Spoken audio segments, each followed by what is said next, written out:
So you put me in front of these microphones, and what I feel like doing is jumping jack flash. Last week, actually, in one of my classes, I sang a couple of songs to my students. I don't see any of them here, actually. I think I must have scared them away. But anyway, it was fun for me, and they seemed to enjoy it at the time. But we're here to discuss something a little more important than that. TransformUS. The title of this session is TransformUS as a Solution to a Crisis. What crisis? So, some of you know me and some of you don't. So I'm Howard Woodhouse, and I'm chairing this panel discussion. This is a chance, like, you know, when you got it, flaunt it, right? So I have a PhD from the University of Toronto, and I'm a full professor in the Department of Educational Foundations. I've been a faculty member here at the University of Saskatchewan for 25 years, and one of my areas of research is higher education. So I guess you might say that I have some knowledge about this topic. Now, before introducing the three distinguished panelists, I would like to say just a few words, and I promise there'll be few.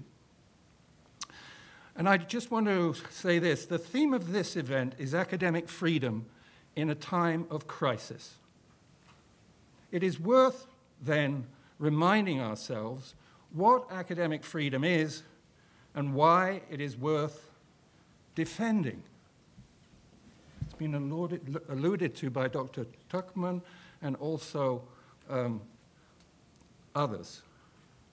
So I'm going to refer to the Canadian Association of University Teachers Model Clause, which just happens to be the basis of the Academic Freedom Clause in our collective agreement here. And that clause, the CAUT clause, proposes that the common good of society depends on the search for knowledge and its free expression.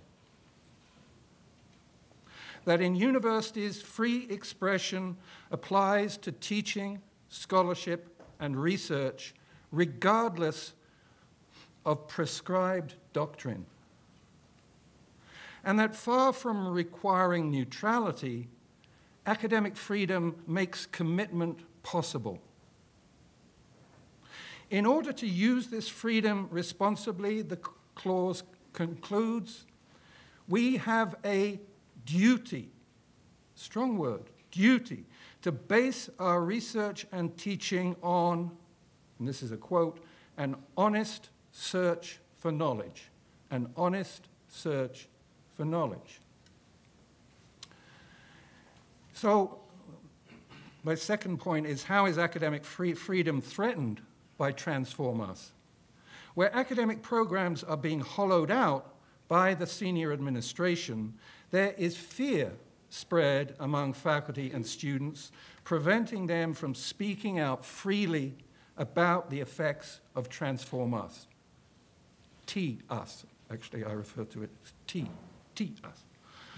Furthermore, the advancement and dissemination of shared knowledge as the primary goal of the university is put at risk as programs are expunged.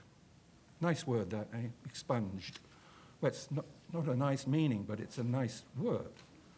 Hence, on the basis of the Academic Freedom Clause I cited, we as a community have a duty to engage in an honest search for knowledge about us and express that knowledge freely in the public interest or the common good, which is why we are here today. TransformUS as a solution to a crisis? What crisis? So now, having said my piece, I'm going to introduce the three speakers. On my right is Dr. Claire Card, who is a full professor at the University of Saskatchewan, where she is a clinician scientist. She earned her Bachelor of Science, Doctorate of Veterinary Medicine, and PhD and postdoctoral fellowship from Cornell University. Following graduation, she was employed in King Ferry, New York, as a mixed animal practitioner and at Cornell University as a lecturer.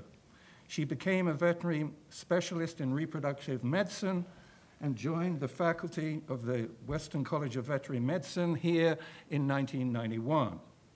Her research involves equine reproduction, and she directs a development project in Uganda. She has been active in academic governance and was the first woman to chair the University Council. She was given the Peter C. Dooley Award from the Faculty Association as part of the group from the College of Medicine. Dr. Franz Victor Kuhlmann has studied at the universities of Munich, Munster, Constance, and Heidelberg. By the way, I'm going to introduce all three before they have a chance to say anything, okay?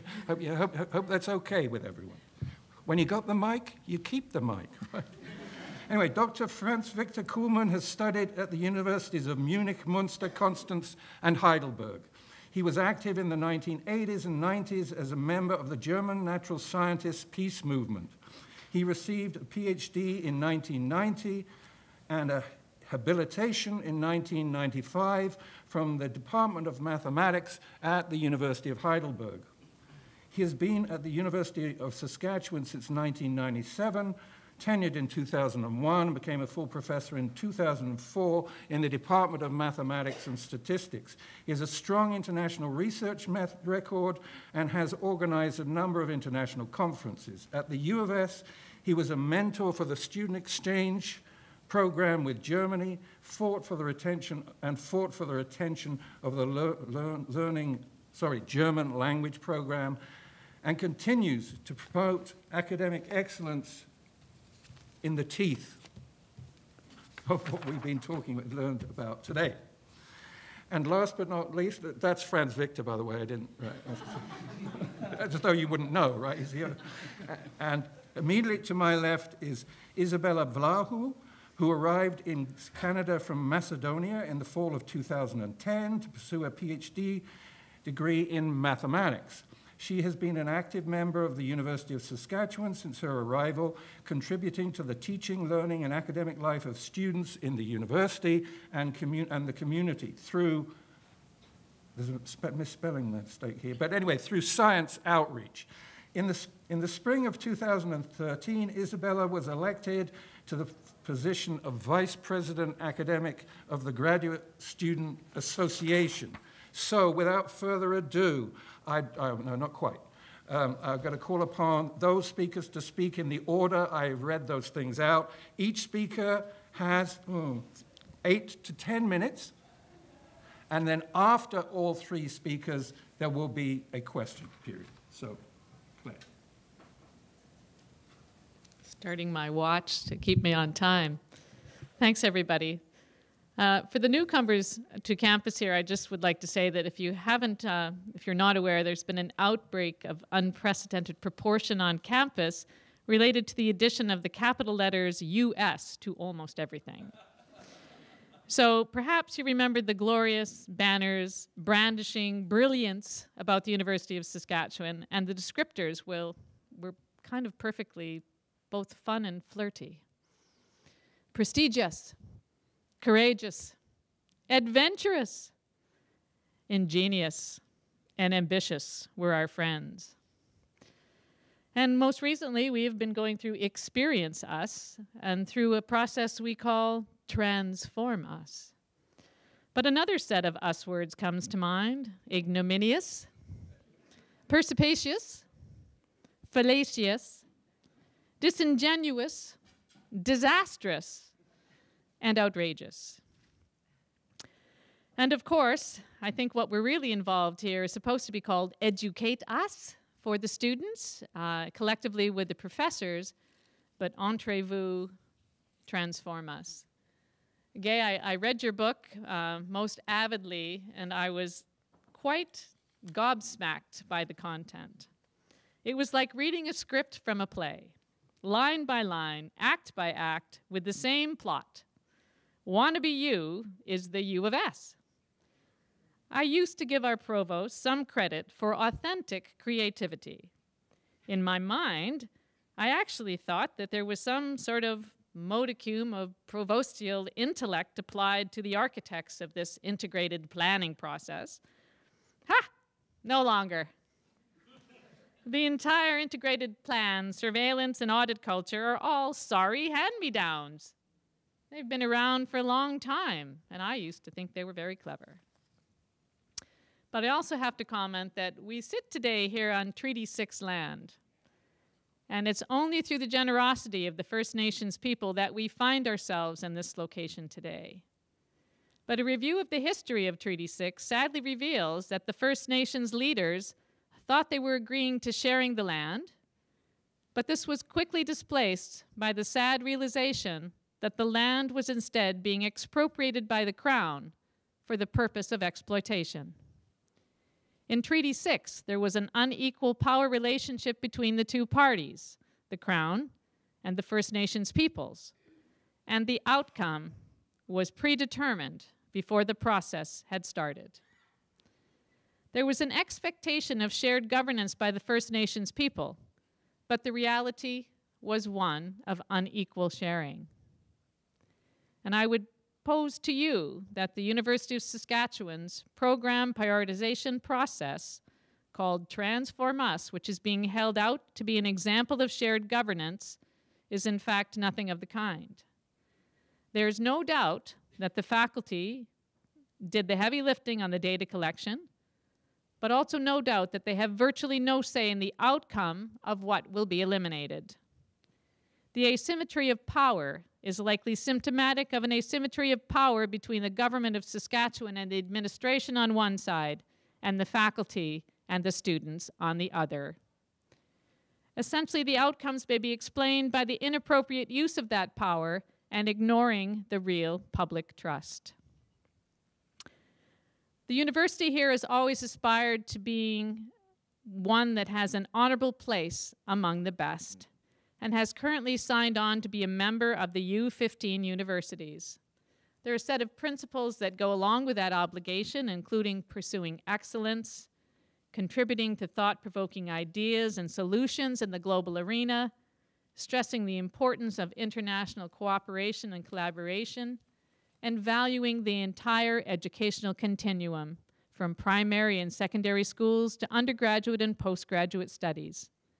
Embracing the contributions of all fields, from the arts and humanities to science and technology, and the value of basic and applied research. When we went to speak to the Board of Governors, it was, to me, a collision of disturbing sets of circumstances that compelled me to request an audience with them. Because the record shows that the Board of Governors knew about TransformUS from their October 2013 meeting, and that a disclaimer had been entered on the U of S website for prospective students, which read, in January 2013, that the program prioritization process entitled TransFUS was underway, and that programs and courses may be changed or eliminated from university offerings beginning in the 2014-2015 academic year. So the university can't guarantee that all the programs listed would be available, and that courses in various areas may also change. Sorry comfort to someone applying here, by the way. So this was posted prior to the approval in principle by council, and this eliminationist agenda has already been well underway prior to any sort of academic approval for a very long time. In addition, when I asked the provost one of those prickly questions about whether any information arising from the TransformUS process would have dissuaded him from using the information for academic decision-making, he refused to answer the question. So even before the results were compiled, it was decided that there would be an outcome, namely that outcome would be program cuts and professorial position eliminations. And the President's TransformUS plan actually laid it out. A permanent 10% change in the operating budget, 5% program cuts, and 5% reallocations. So TransformUS was simply a means to an end. Now, I admit that the university, under certain conditions of financial exigency, has the right to make some recommendations for cuts. But I think the majority of people feel that it's a good idea to make decisions with good information and not bad information. And this large body before me, which is basically a brain trust on campus, has pretty much a great deal of expertise reviewing material very critically. Peer reviews of papers, article theses, critiques of music, literature and art, drama. That's our daily diet. A study of the compendium of the TransformUS information was on the whole negative. There was no exit ramp, however, built into this process to prevent us from using the bad information. And plus it arises from this gentleman Dickinson, who was sanctioned by the American universities of AUCC, or their equivalent of our CAUT. And it was really a fait accompli. Unfortunately, we're heading straight into the iceberg. The TransformUS is viewed as an input into decision-making frameworks, but somehow the faculty aren't involved in those decisions. And we're involved in this shrinking into greatness, as we call it, by focusing on money-making programs and ignoring our mission. Because our mission is not to focus on high-profit margin programs. We're supposed to be educating scholars here, searching for truth, knowledge, enlightenment, and informing the expressive arts. Professors should have a role as the critics and conscience of society. Lastly, I would say that, we brag so much about our planning processes. I get fatigued on it. We've been through 3 cycles. But somehow in 3 cycles of intensive planning, we kind of missed that the College of Medicine had some issues. Go figure. And then according to our 3 planning of cycles, also, according to Dickinson, we somehow missed that there had been a proliferation of programs that grow and calcify on the institution, and that these were the drivers of escalating costs that needed our attention, which of course was not supported by the evidence. So there's basically been a willful confusion of facts in regard to the current financial landscape. But the most concerning piece of all is in the face of reductions to our operating budget, I have never heard so much silence from any administration. What should have happened? Should be a loud series of imploring noises of protest, argument, reasoning with the provincial government to change their allocations to the education, which is so important for our future. So why did I hear the sound of silence? Well, pardon the pun, but the sound of silence smacks of some very disturbing relationship between the provincial government and the administration. Enter the neoliberal ethos about reducing education. The best way to achieve excellence is to have the deans and department heads and faculty, in consultation with the students, make decisions, even if it means program cuts. Thank you.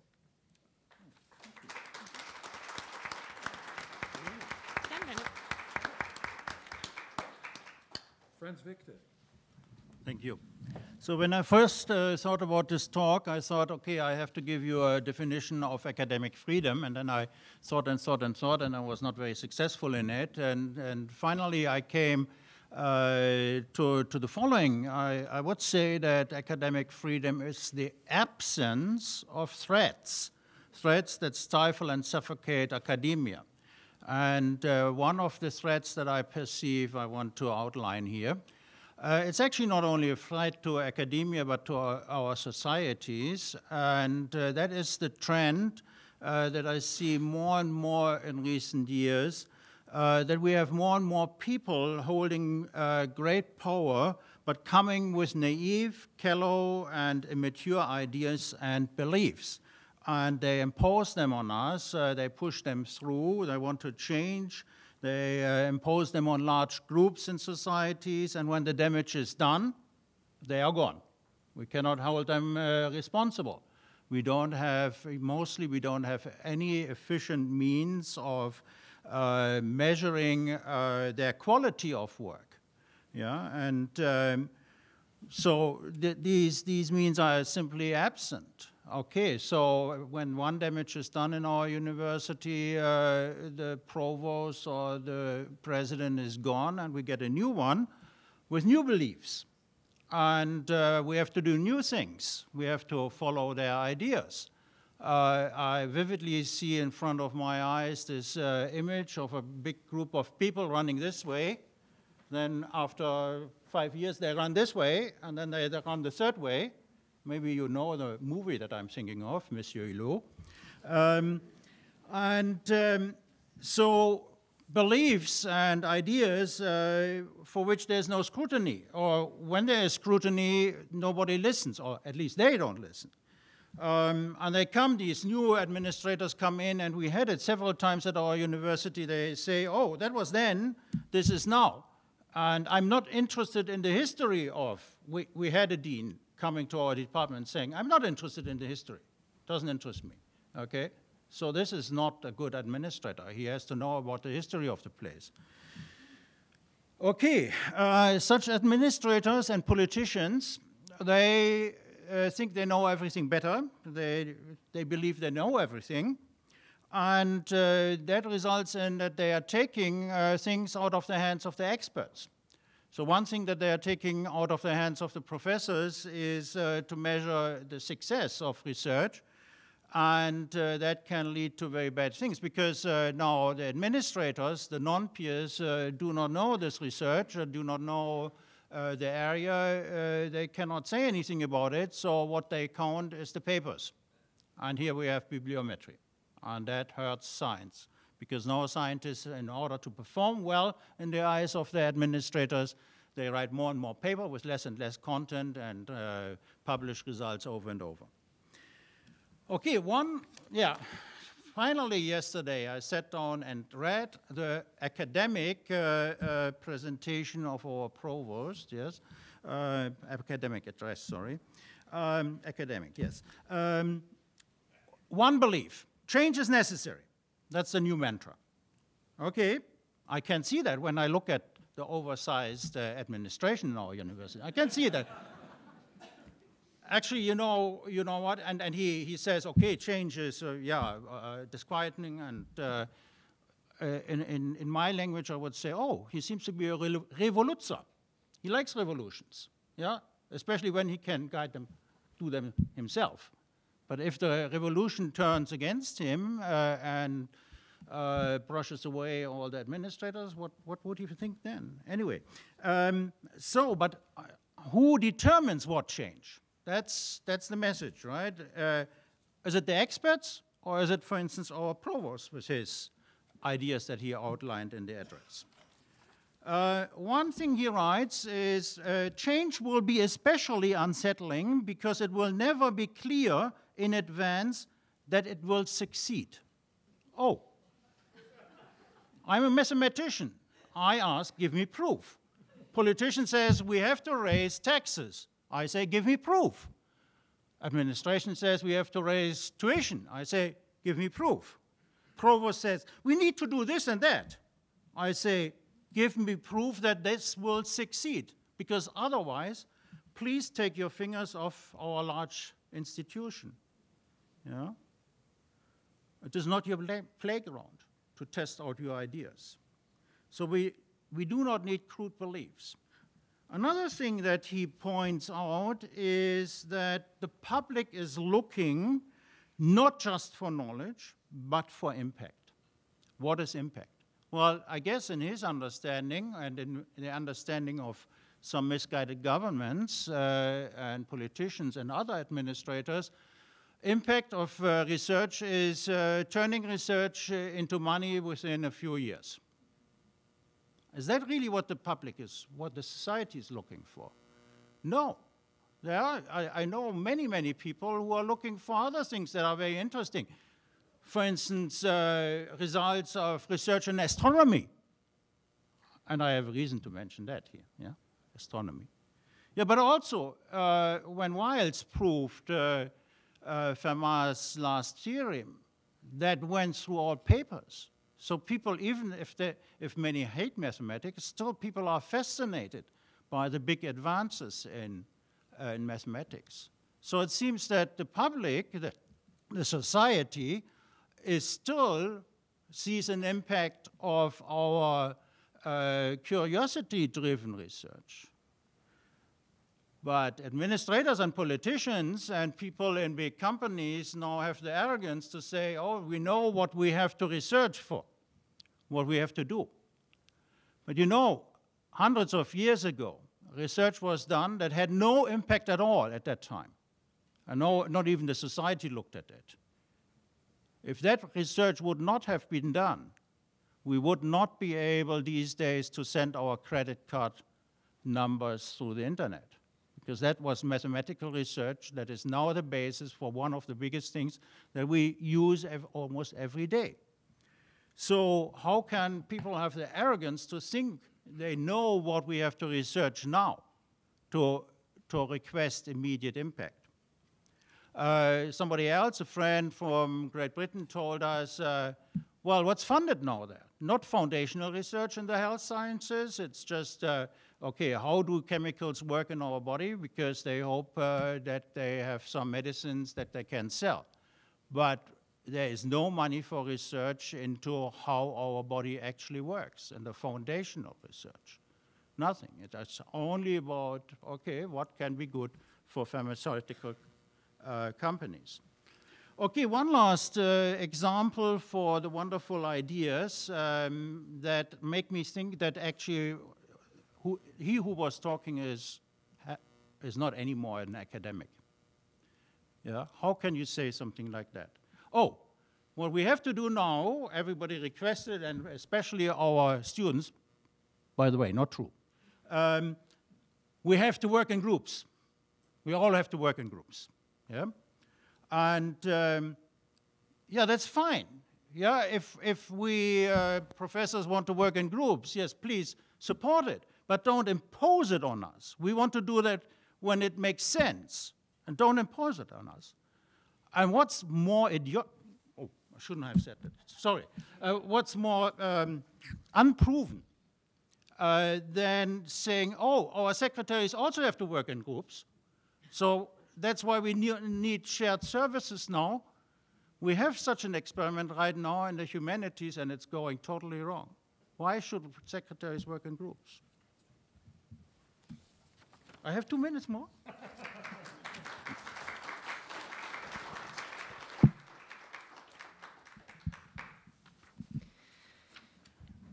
Isabella. Thank you. I'll try and talk a little bit through the eyes of students, and perhaps more towards students than towards faculty, but we are all concerned because we're all in this together. It was actually a question or a comment made even today. Why do we go to the university? Why do students go to the university? Why do we care for a degree? Is it because we believe that once we obtain a degree, we will find a better job? Maybe. That might be an option. But is it just the degree or perhaps the knowledge tied to it? That's debatable, I think, nowadays, which is a pity. Perhaps some people go to the university because they're passionate about education. They believe that education can lead them to a growth, to a growth in their wisdom, and perhaps prepare them for life. I've always believed that. I thought, you don't necessarily need to know where you're going, but you need to know that you're going on the right way, and let it take you where it may. Now, we also heard our main speaker talk about diversity. What is diversity in universities? Is it racial diversity or national diversity, or are we talking about diversity of programs? Why would we need diversity of programs? Why can't we just all agree that 16 programs, namely 3 programs of all the programs are in this university, are the best? We will invest all our money there, and this university will thrive. Why can't we all agree to that? Perhaps we can. I personally cannot, because I believe diversity allows for us, the students, to come to this place, which to me means a place where you can communicate with experts and follow upon your curiosity, follow upon your interests, and discover where it is that you actually want to go.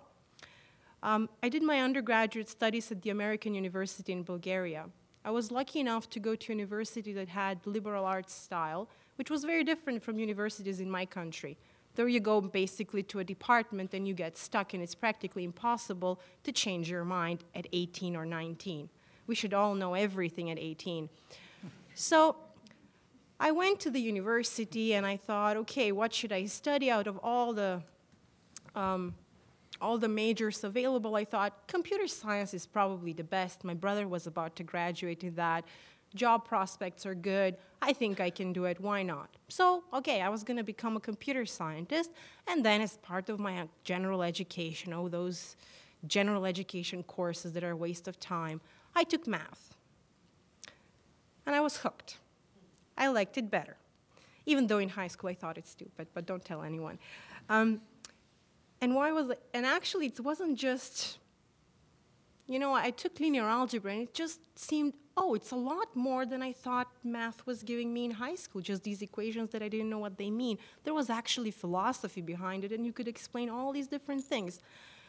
And I really cared for teaching.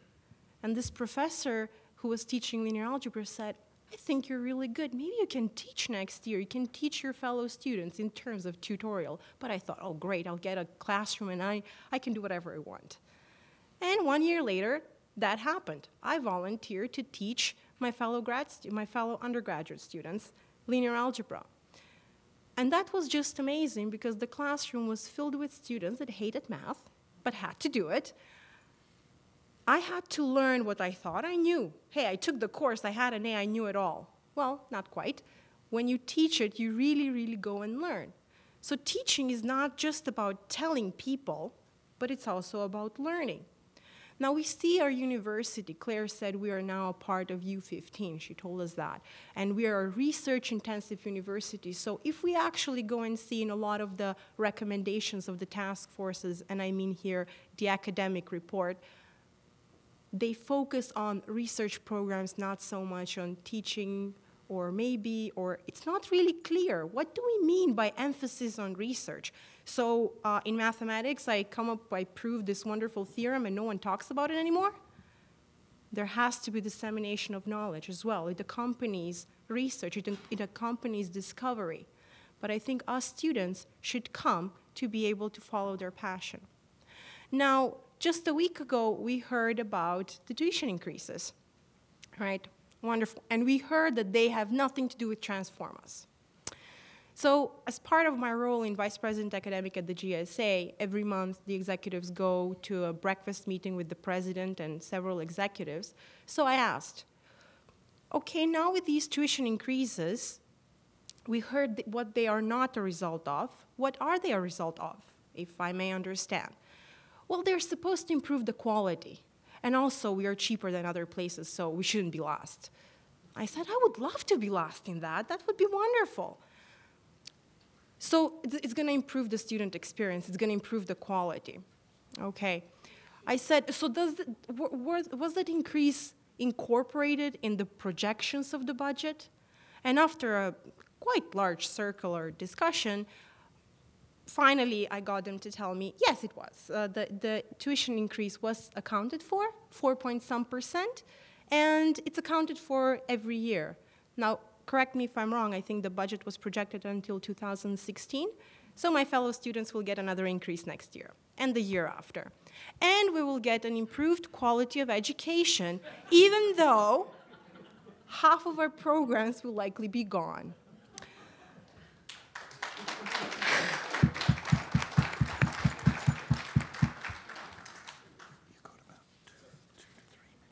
So I ask you all, is this the place we want to be in? Is this what we want? Well, we all have a say in this. We all have a vote in this. As students, we often think, and I often hear it, we are the customers of this place. What does that mean? You know, when you go and you shop for something, let's say, okay, I'm a girl shopping for dresses. Usually when you pay more, it's better. Apparently, that's the same argument for the tuition increase. You pay more, and your experience is going to be better. Is that how we pass exams? It's not hard work that has anything to do with it? Now, another thing with money, usually when we talk about resources, the more you share, the less you have. Is it the same with knowledge?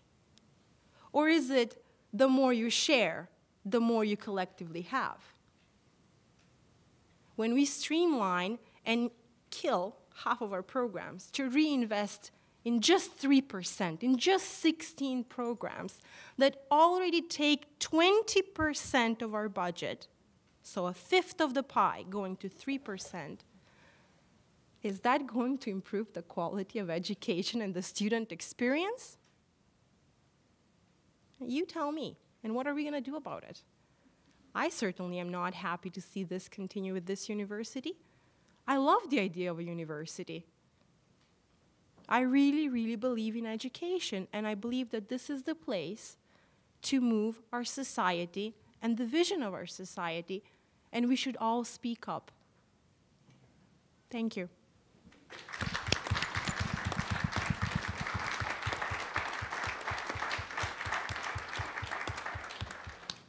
So before we go to the question period, I'd like you to give a round of applause for all three of the panelists.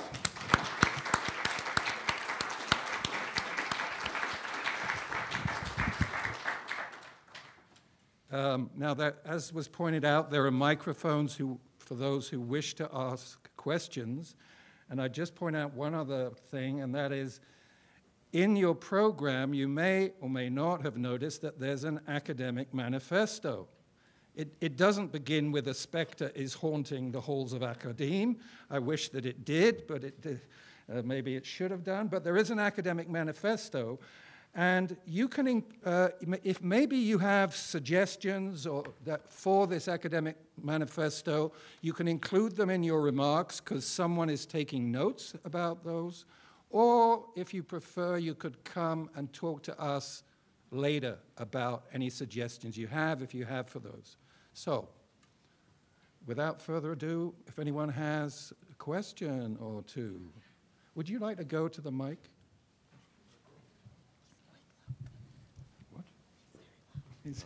Samer Asaf, PhD in mathematics. Given that the inflation is 2% and has been compensated by the provincial funding, and so the increase in the student tuition was by 4.5%. If I take the 2%, which is the actual inflation, put it aside, did the president actually specify what that extra 2.5% will actually, how will it increase the, what was the word again? The quality of my education? Did they specify in what manner? Because what I just said renders the idea of to keep it as it is obsolete because the numbers don't add up, they have been compensated for. There's still 2.5%. That's supposed to increase the quality of my education.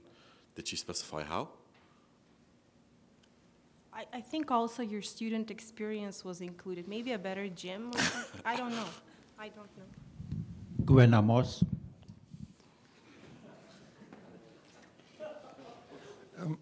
Has anyone looked through the university calendar or the university directory and look at under student experience and all of the administrators in those offices? And yet, right, it's amazing, the number. And then ask your students, how good is your experience? What is the quality of your experience? You'll find there's a disjunct, there's a contradiction there.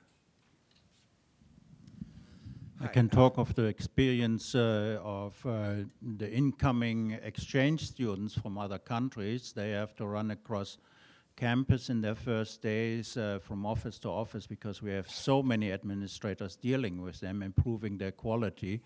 I've seen them crying because they don't find their way anymore through this. Instead of having just one office dealing with them, we have many, many, many. And that increases their experience so much. Paul, do you want to identify yourself? Sure. Yeah. I'm Paul Orlowski, College of Education.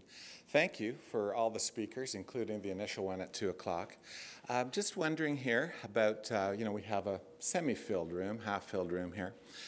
I wonder about the creating of a militant faculty or militant student body where there's no or very little militancy. I don't know how that is in the United States or in English Canada in general. Most of us would remember that in Quebec a couple of years ago when they thought of raising the tuition, the Maple Spring protests arose, and they were very strong and, you know, quite supported, even not with the students, but with the community at large in Quebec. It seems to me that the faculty here, and I'm in faculty in education, isn't very militant, and perhaps even the student body as well. Any thoughts on that, and how can we create militancy where there doesn't seem to be much? It's not the 1960s anymore, is it?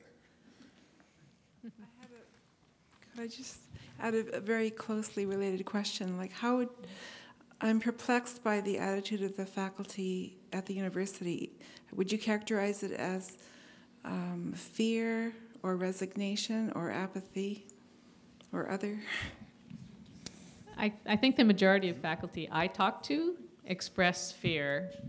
They have perhaps watched their colleagues been mistreated by the administrators to the point where the grievance process was broken here at the university. It was delayed, you know, tactic after tactic to drag things out for, you know, 4, 5, 6, 7, 8 years in some cases, deeply affecting people's lives. And when they have such deep pockets to fight, keeping good people out of the workplace, it does create a culture of fear.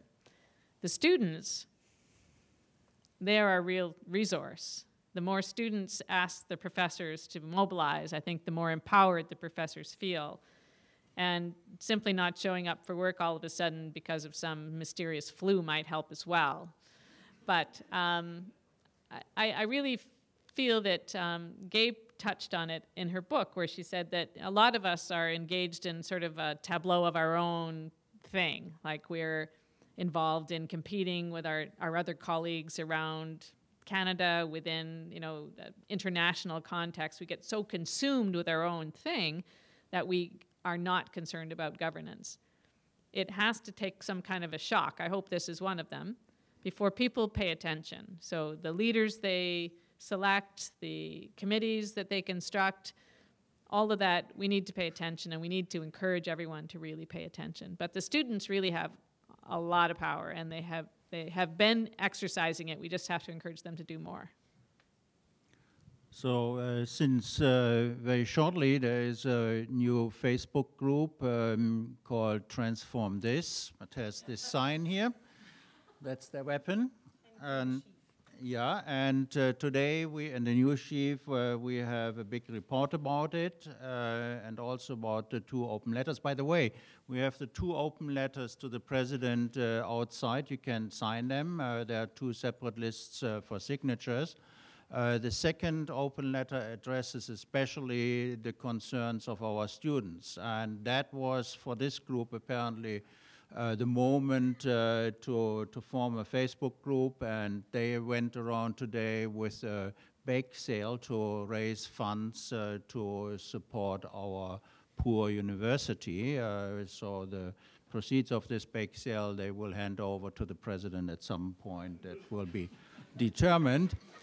And okay, so otherwise, yes, about militancy and so on, the reasons, where are the faculty? So now the students are really outperforming the professors here.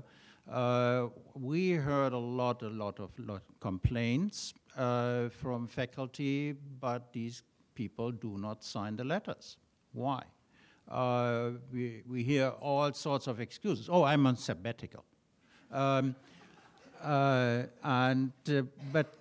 one thing we observe consistently is that people they say, I don't want to hear about it, and they have the feeling that they cannot change anything anyway. So they don't want to hear, and they sometimes even react aggressively to us if we make them aware of something. I read statistics that 75% of professors on campus at some point took antidepressants, and if you ever went through this, you know that things like this, when you feel you cannot do really anything, it's imposed on you, this can affect you, and you try to stay out of it. So there is a real background for that.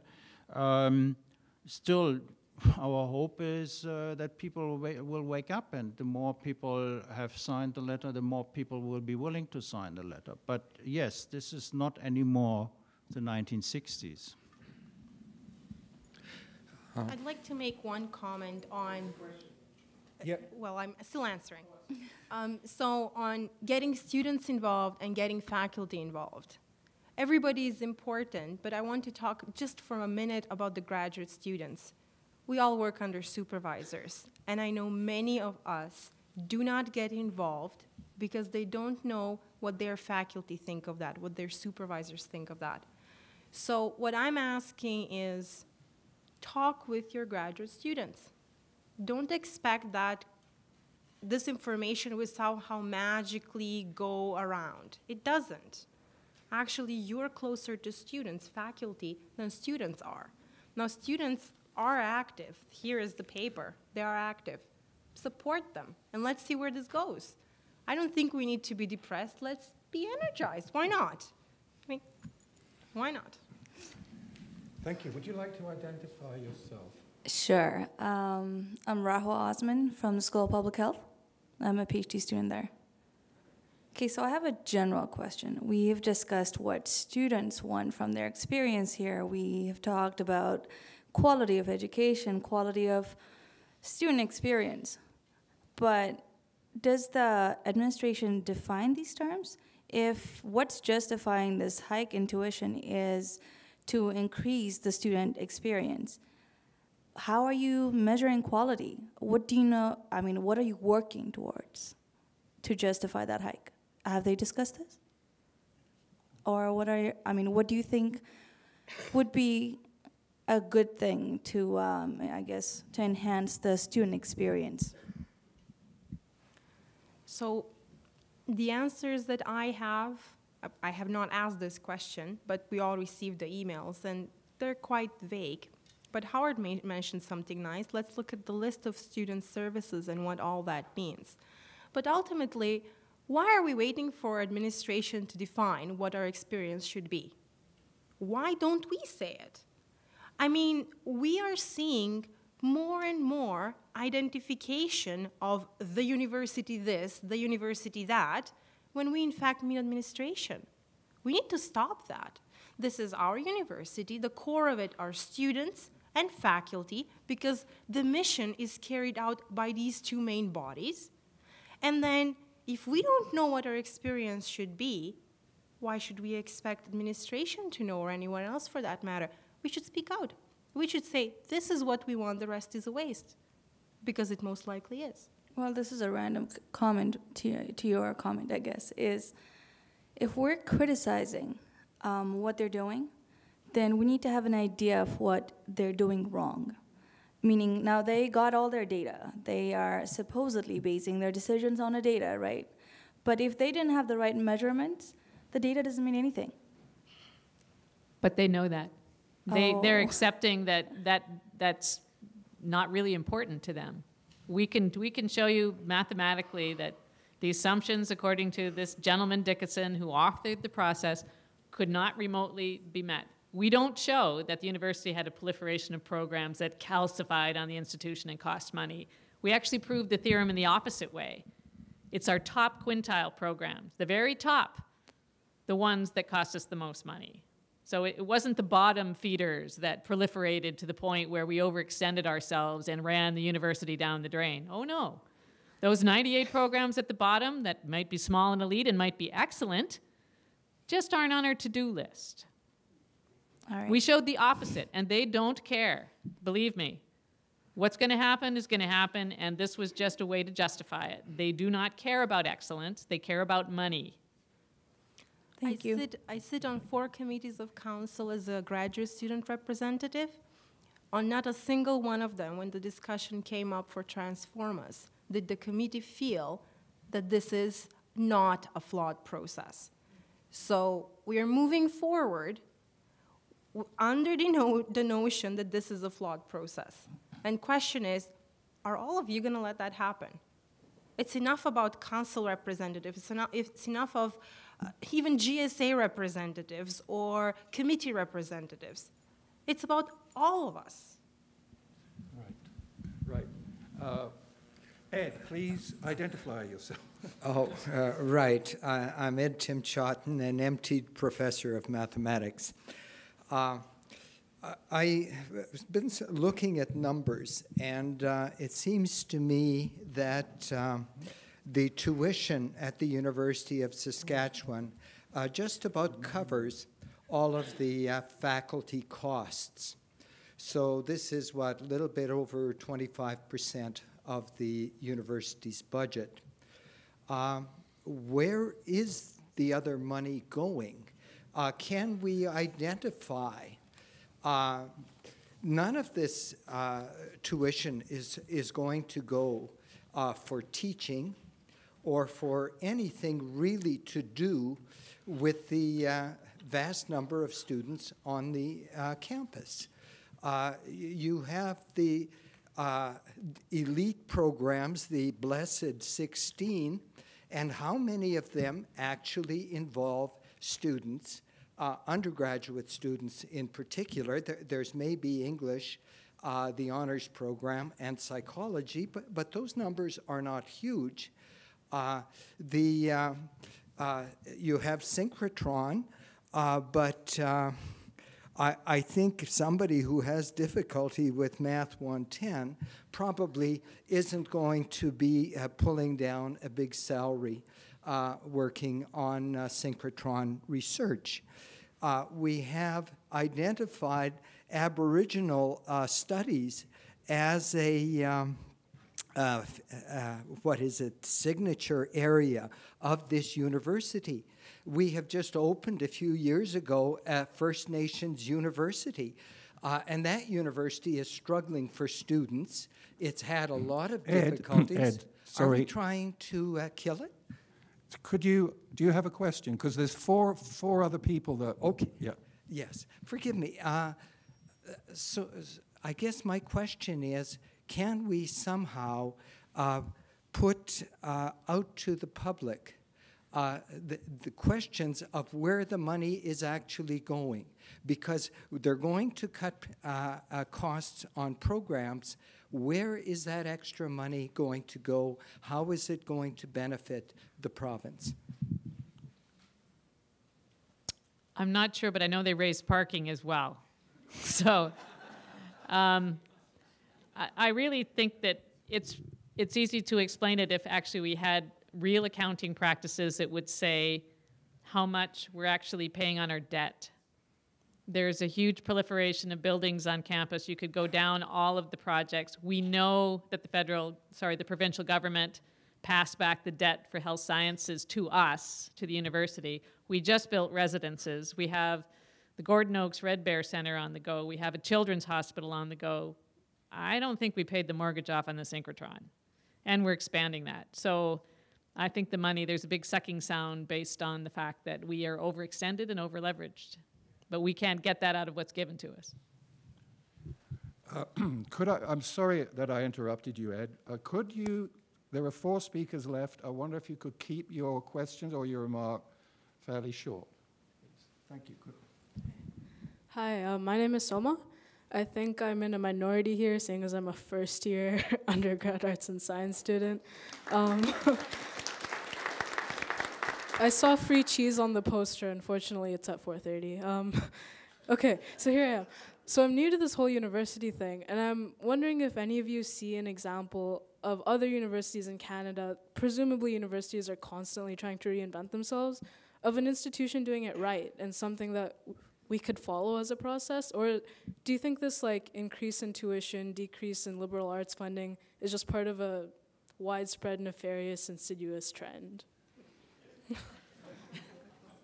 Well, there are a number of other universities, particularly in Ontario, that are going through a similar process to this TransformUS. The University of Guelph actually did some of it, but it was more of a transform us, interrupt us.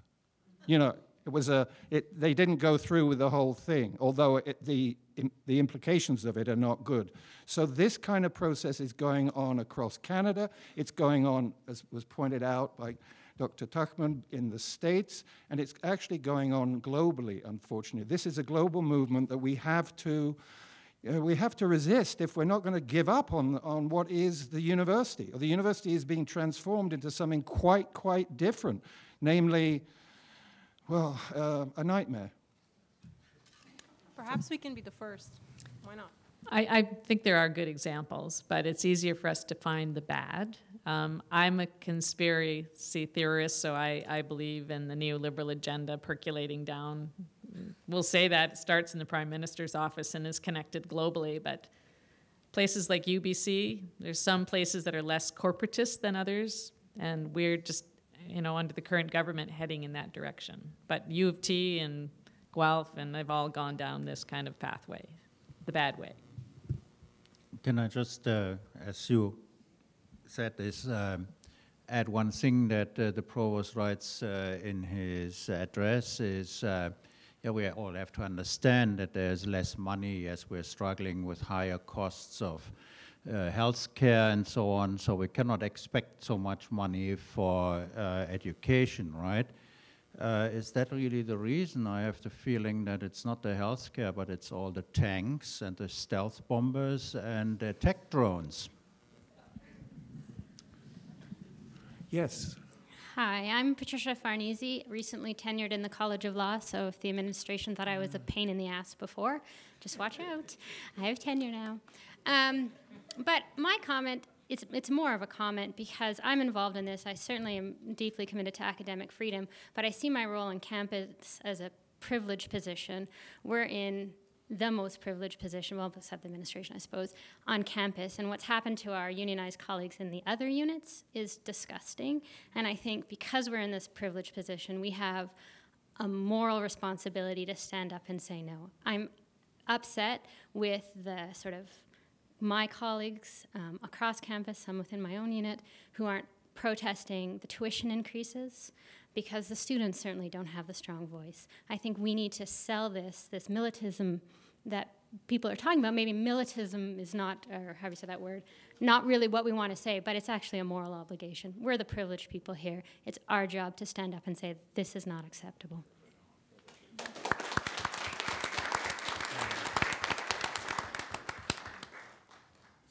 I don't think militantism is the right word. John Morales from the School of Public Health, potentially activism. I think that's what's missing. It was militancy was the word I used. Yeah, militancy, right? So, but fair enough, activism, right?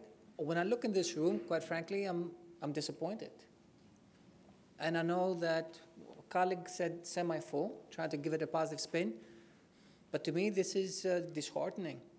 We have over 20,000 undergraduate students, and one of them showed up to speak briefly. We have more than 4,500 graduate students, and I look around and I see 3, maybe 4. And we have 1,100 faculty members, and maybe I see 50. And I'm thinking to myself, what the hell is going on? Honestly, right? Are they not part of this campus? Are they not being impacted by the decisions that are being made at a much higher level? I mean, why they're not getting involved? Why they're not becoming engaged? So that was my comment to Patricia, that otherwise I completely agree with everything she said. I want to make a point of correction to our colleague here, a PhD student from the math department. He's absolutely right.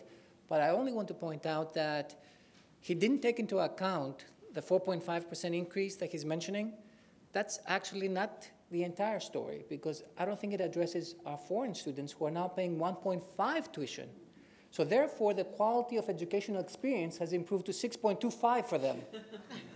I don't know how they're going to manage to provide more or a higher quality experience for our foreign students as opposed to our native students, but somehow they're going to manage to do that, right? And then I wanted to ask Claire, because she served, if I'm not mistaken, you said, as the chairwoman for our university council. And it's my understanding, if I'm not mistaken, that the president promised the University Council that when the criteria were finalized that were going to be used for the TransformUS process, she was going to come back to the University Council for approval before they were going to move forward with using that criteria in order to make the necessary assessment of our different academic programs. And it's my understanding that that never took place. So when I came to Canada from the United States back in 2009, I was very quickly introduced to the importance of maintaining the integrity in the process, something that we have obviated in the United States. And quite frankly, I was very impressed by our commitment to actually following through on the process. So my question to you is, when they come at the end of April, beginning of May, to the same university council members, and they say, this is what we're proposing now, but in the absence of having secured their permission and approval to begin with, then what? Is the whole process going to come to a standstill because people are going to say these are wonderful recommendations, but you didn't follow the process? Excellent point. The reality is that there's very little consequence for the university not following procedures, and there's the flaw. The Achilles heel is that council could get up, walk, and leave, you know, but...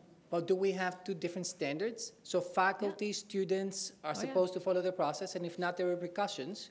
But administrators can nilly-willy just do away with the process entirely? It's been my long-standing history here that that has indeed been the case, that it has been brought up, actually exactly what you said, that they needed to come back to council, et cetera. That's what the president promised. Yeah. Nobody forced her or coerced her to make that promise. That's what she volunteered, right? Of her own free will. But that hasn't happened. And so that's, again, one of those prickly questions that needs to be put pointedly, and the remarks need to be recorded, because what really is of concern to the university is general external scrutiny and negative press. So this is an inroad to do that. Okay, well, thank you. Thank you. Larry, you have the last question. Well, it sounds appropriate. And who are you? Yeah, I'd like to offer a couple of comments and then come back to a specific point. I really want to begin by referring back to what I think Claire described as the sounds of silence.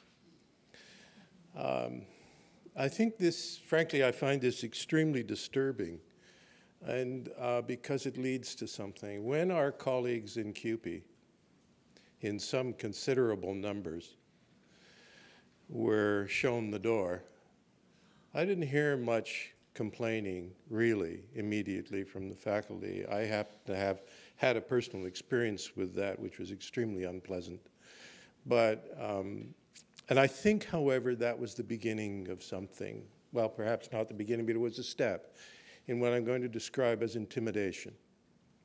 Because I think that a lot of faculty were willing to hide and they became rather more intimidated by the fact that it could happen so quickly, suddenly, and without much debate. So that, I think, was the beginning of where the silence, the deafening silence, really began.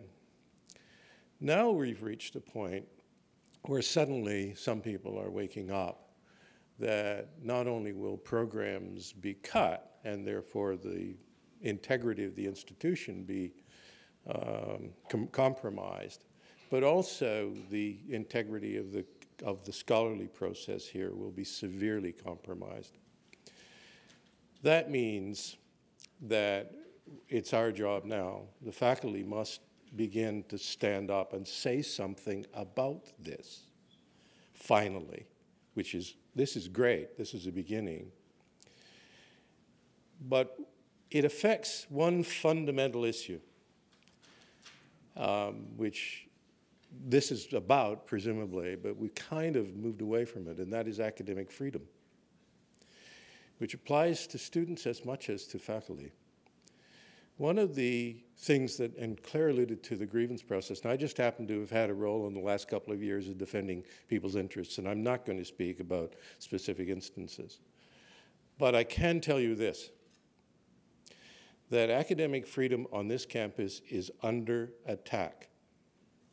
Make no mistake about it. We've had several quite recent cases. I can't tell you anything about them because all of that is confidential. But that is indeed what is happening. It so happens we've just won a big arbitration that has some impact on this process.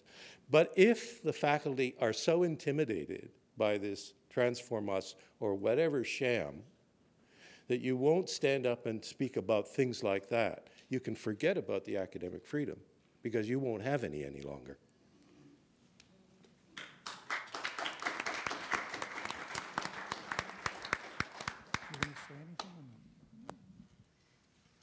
I think you hit the nail on the head, Larry.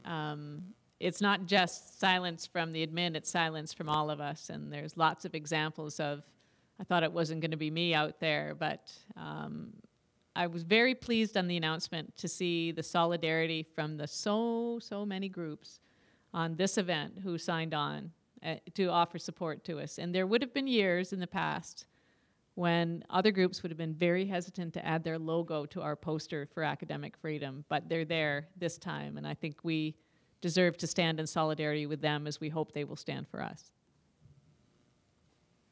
It's at least 5 months that I have called the silence of the lambs, and then later I added the silence of the lambs on their way to the slaughterhouse. The blog, the TransformUS blog, was initiated a year ago or so. There was one man called Will who very early on opposed by blogs the ideas of TransformUS very early on. Then a second individual came very concerned, and a third individual called Chris.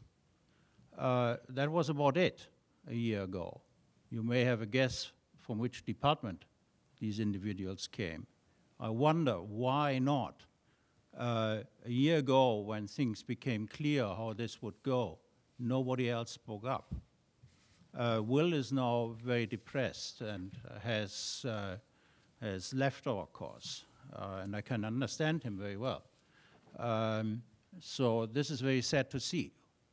You have to fight the beginnings. Well, this is a historical fact. We have to fight the beginnings. But okay, we haven't done it, so let's at least fight now. So I would just like to end on a positive note, and that is to point out that when Gay Tuchman spoke, there were, I counted them, 100 people in this room. Now, you may say, well, 100 people out of, 20 how many thousand, but that's 100 people who were here to discuss the importance of academic freedom and TransformUS. I think we have to build on that rather than on the negative. Actually, we're going to ask Doug Chivers to come up again to present an award, actually, or a contribution to the Harry Crow Foundation. Now, just a very quick thing, and this is very quick. Harry Crow, you may not know him, but he was an academic in Manitoba, and he had been fired, and as a result, the CAUT got involved, and eventually he was reinstated. And about 8 or 9 years ago, myself and Len Finley and Neural Chowdhury were at a conference in Winnipeg, I think it was. It was quite warm there. And we, in the wintertime, yeah. And so we decided we would start this annual academic freedom thing, and it's been a heck of a success. And I think tonight has been, or this afternoon has been even better than others. But listen, we have a wine and cheese coming up. We can continue the conversation then as well. But I would like to call on Doug to come up and say a few moments and give, or a few things, give some presentations.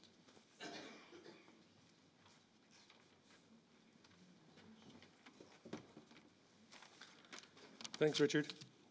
It's a great pleasure again to be here today representing the University of Saskatchewan Faculty Association to present a check to the Harry Crow Foundation to celebrate the 2014 Academic Freedom event.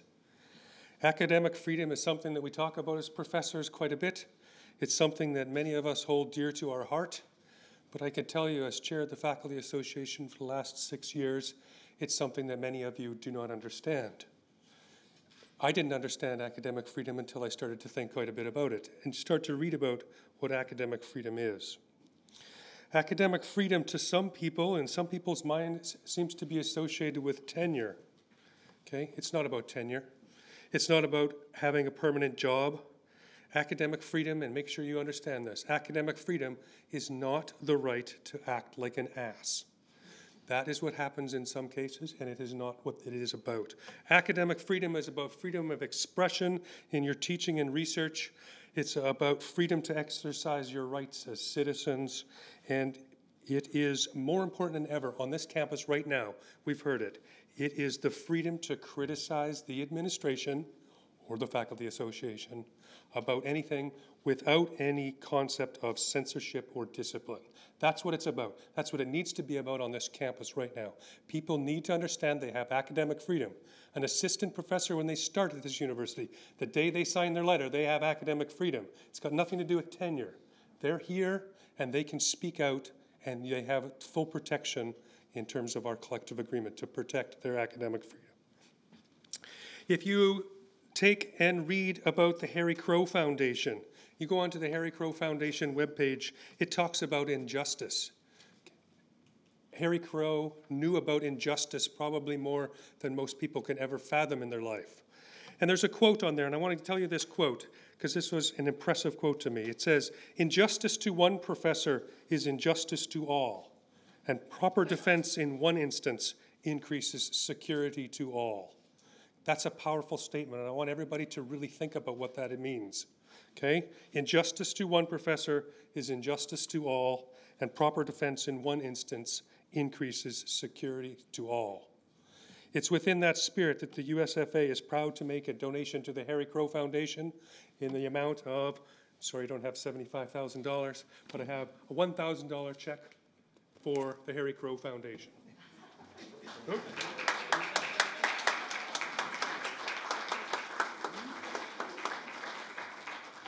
You can fold it up, get it to them, or send it this way. Okay. Thank you.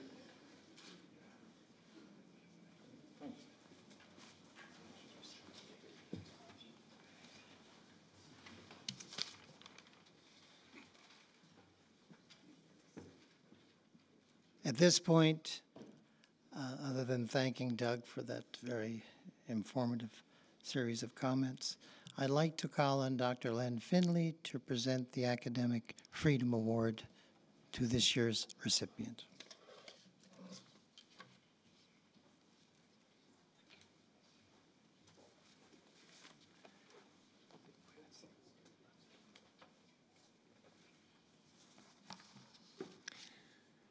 This has been a good day for what matters most in post-secondary education. A special thanks, therefore, to Professor Tuckman and especially to Richard Julian, aka Peter McKinnon, for his skill and commitment in putting this event together.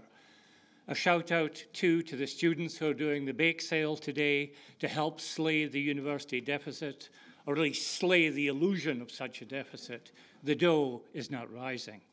And a shout also to the student journalists at the Sheaf who are keeping key issues before the community, both in sober prose and in the effective mockery of a March Madness-style budgeting process ascribed to PSIP, faute de mieux, and according to which the drama department phantoms kick ass and achieve a slam dunk into quintile 1.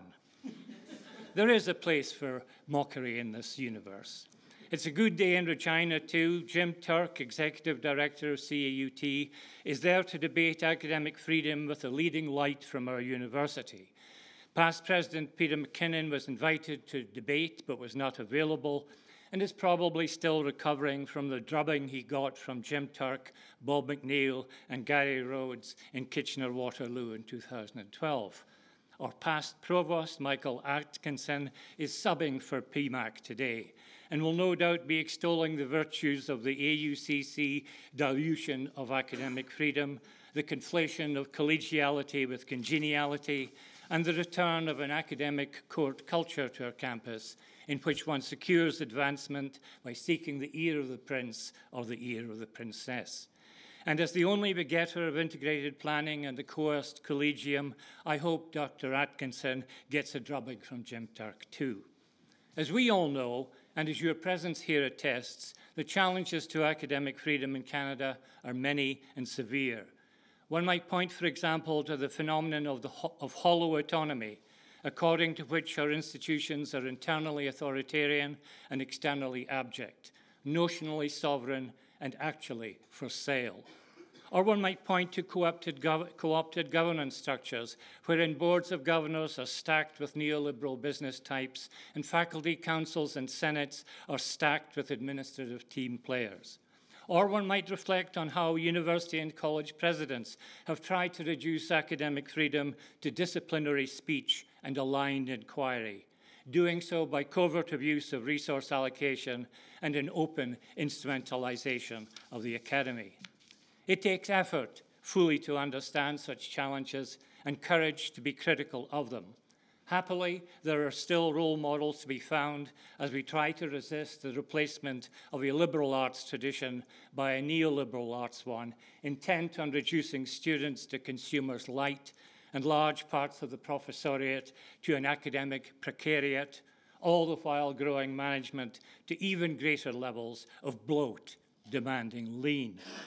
One such role model is this year's recipient of the USFA Academic Freedom Award. I can think of no one more deserving of this recognition. Claire Card is a redoubtable panelist, as you just heard, a distinguished scientist and clinician in the Western College of Veterinary Medicine, and a veterinarian without borders in a number of interrelated senses. Her gifts as a researcher and teacher have led to CAUT enlisting her help in a recent investigation of the Ontario College of Veterinary Medicine. She has since 2006 been assisting HIV/AIDS affected families in Uganda to raise goats in that ancient pastoral tradition that feeds the imagination and the soul as well as the belly. Students and faculty at the University of Saskatchewan are also much in Claire's debt for her academic mentorship, her understanding of who the university really belongs to and who it should serve, and her solidarity on the picket line with CUPE 1975 during the strike, and in her commitment to collegial governance as the first woman to chair University Council. She fulfilled this onerous role brilliantly. My education continues, and my admiration for her intensifies every time I hear Claire speak, including before the Board of Governors a couple of weeks ago. This award was designed to honor scholar-teacher activists just like her. Please join me in congratulating a remarkably staunch and gifted friend of academic freedom, Dr. Claire Card.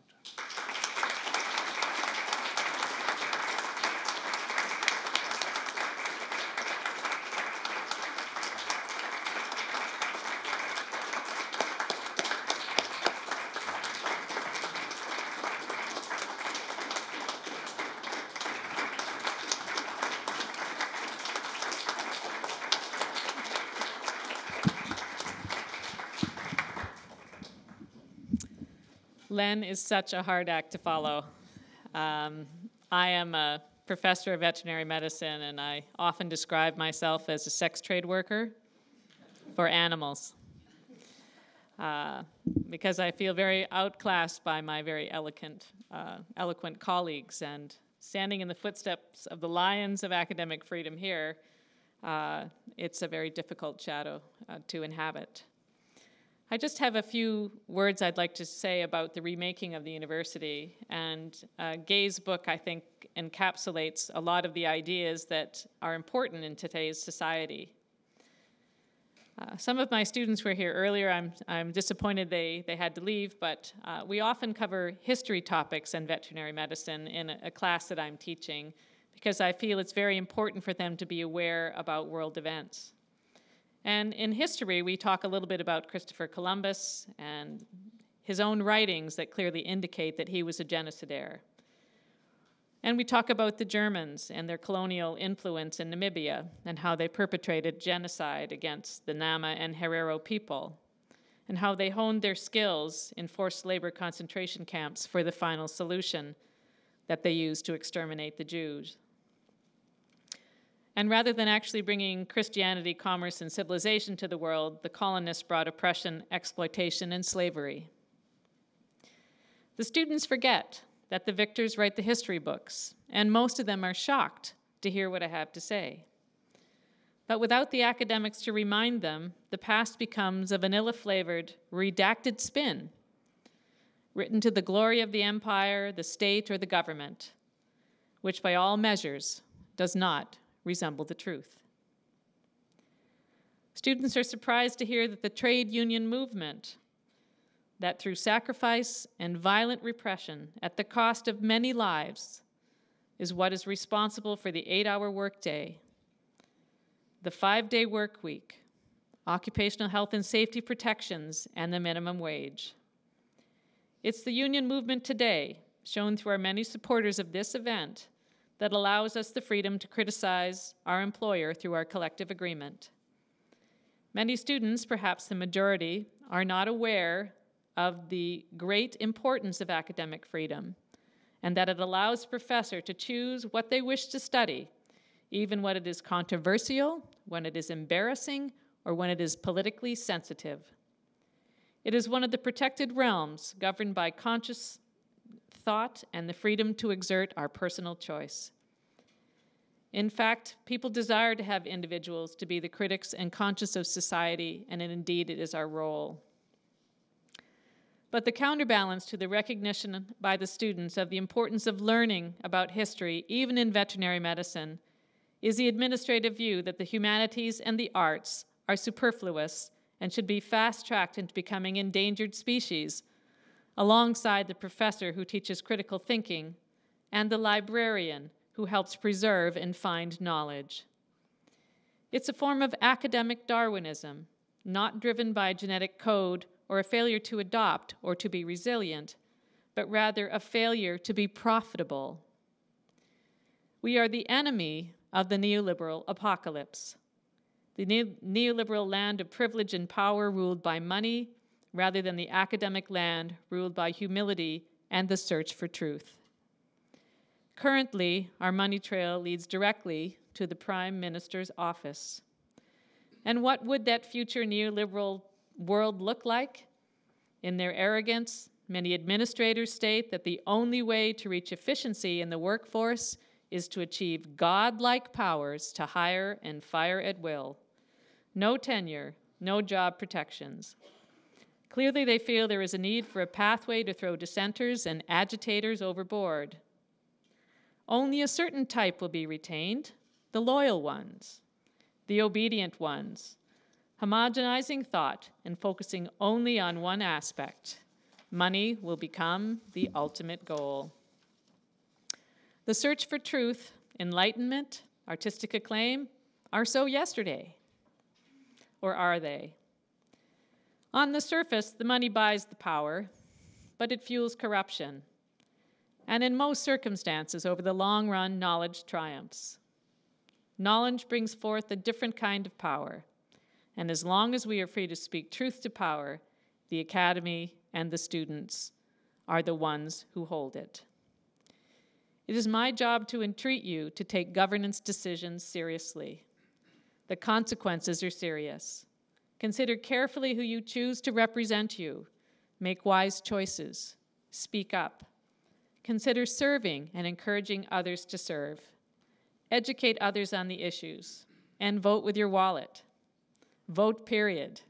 Be an activist and show your displeasure to the changes. Thank you.